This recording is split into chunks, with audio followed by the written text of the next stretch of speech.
बहन बहू बेटी में फ़र्क ना करें। 5 मिनट पहले शांत दिख रहे मम्मी पापा फ़ोन पर बात कर खुशी से चाटने लगे। डाइनिंग रूम में नाश्ता कर रहे अपने बहू और बेटों के पास आकर बोले, कल राधा आ रही है, अभी अभी फ़ोन पर बात हुई है, समधी भी साथ आएंगे। रोहन, तुम कल दोपहर 4 बजे एयरपोर्ट चले जाना, दोनों को लेने। इस राधा को और कोई काम नहीं है क्या?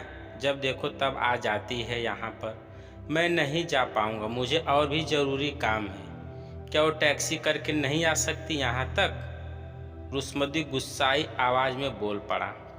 अपने बेटे के मुंह से अपनी बेटी के लिए ऐसे बोल सुन माँ एकदम दंग रह गई। अरे तबीयत तो ठीक है ना तेरी?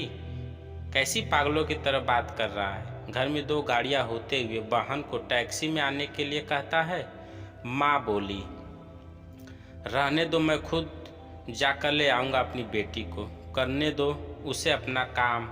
अभी राधा का बाप जिंदा है और मैं नहीं चाहता कि मेरी बेटी को उसके ससुराल वालों से ताने सुनने पड़े कि इकलौती बेटी होते हुए भी उसे लेने गाड़ी नहीं भेजी, या उसके स्वागत में कोई कमी रह गई।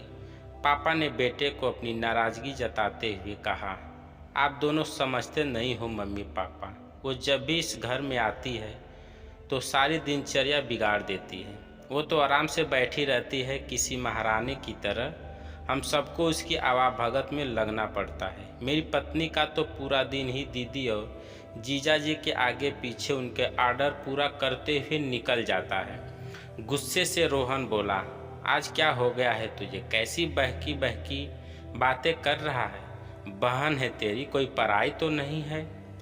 अब क्या है इसका इस घर में? शादी में दे दिया था ना हमने जितना देना था, फिर क्यों चली आती है बार बार यहाँ पर और हर बार बैग भर भर कर लेकर जाती है वो अलग। आपको समझना चाहिए वो सिर्फ हमें लूटने आती है और कुछ नहीं। रोहन ने तंज कसते हुए कहा, तुझे क्या, अगर वो यहाँ से थोड़ा कुछ ले जाती है तो ये सब मेरी मेहनत की कमाई है और मैं जो चाहूँ करूँ, चाहूँ तो पूरा राधा को दे दूँ। पापा गुस्से से लगभग कांपते हुए बोले। अब रोहन अपनी आवाज़ धीमी करते हुए बोला, मैं कहाँ कुछ नई बात कर रहा हूँ मम्मी पापा, मैं तो वही बोल रहा हूँ जो मैंने बरसों से बुआ के साथ होते हुए देखा है। आज अपनी बेटी के खिलाफ 2 शब्द क्या सुन लिए, आप तो गुस्सा से लाल हो गए। जरा सोचिए, जब आप बुआ के साथ ऐसा व्यवहार करते थे तब दादी को कैसा लगता होगा। बुआ जो हम पर इतनी जान छिड़कती है, आपने कभी उनके और उनके ससुराल वालों के माँ सम्मान के बारे में परवाह नहीं की। उन्होंने कभी भी आपसे कुछ नहीं मांगा, बल्कि हर बार वो अपने साथ कुछ न कुछ लेकर ही आती। लेकिन आपका व्यवहार कभी भी उनके साथ अच्छा नहीं रहा। दादी ने भी आपसे कभी नहीं कहा कि मेरी बेटी को पैसे दे दो या कुछ खरीद कर दे दो। फिर भी दादी को आपके यहाँ इतनी भी परवाह नहीं थी कि वो अपनी बेटी को कुछ दिनों के लिए अपने पास बुलाकर रहने दे।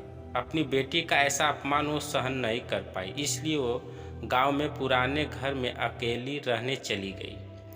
बुआ भी अपना अपमान सह लेती, पर अपने उनके पति का भी मान नहीं रखा, इसलिए उन्होंने भी हमारे घर आना जाना छोड़ दिया। जिस तरह राधा इस घर की बेटी है, बुआ भी तो इसी घर की बेटी है। आपने 2 बेटियों में फ़र्क कर अच्छा नहीं किया। और रही मेरी बात, तो मैं अपनी बहन से बहुत प्यार करता हूँ। मैंने कभी अपनी पत्नी को उसके खिलाफ गलत बोलने का हक नहीं दिया और वो बोलेगी भी नहीं। मैं खुद जाकर उसे लेकर आऊँगा, क्योंकि मुझे मेरी बहन पर गर्व है। अपने अच्छे भाई होने पर भी हो सके तो मेरे इन कटु शब्दों के लिए मुझे माफ़ कर देना। इतना कहकर रोहन अपने ऑफिस के लिए निकल गया। माँ और पापा का सिर शर्म से झुक गया। थोड़ी देर की शांति के बाद पापा ने हिम्मत कर अपनी बहन को फ़ोन लगाया।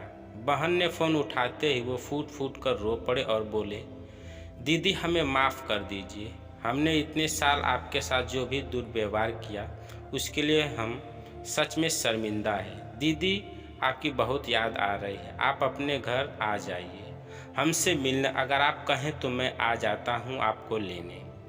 दूसरी तरफ दीदी भी रो रही थी। वो भाई के इन थोड़े से इस शब्दों से पिघल गई थी। वो बोली, मैं तुमसे नाराज़ नहीं हूँ भैया, मैं जीजा जी को सारी बात बताकर ज़रूर आऊँगी। दोस्तों, बेटी तो बेटी होती है, बहन हो, बहू हो या बेटी, तीनों में कोई फ़र्क नहीं करना चाहिए। इन्हीं से घर की शोभा होती है और इन्हीं से घर खुशियों से भरा रहता है। दोस्तों, कहानी कैसी लगी कमेंट करके अवश्य बताइएगा। अगर आप चैनल पर नए हैं तो चैनल को सब्सक्राइब करें। वीडियो को पूरा देखने के लिए धन्यवाद।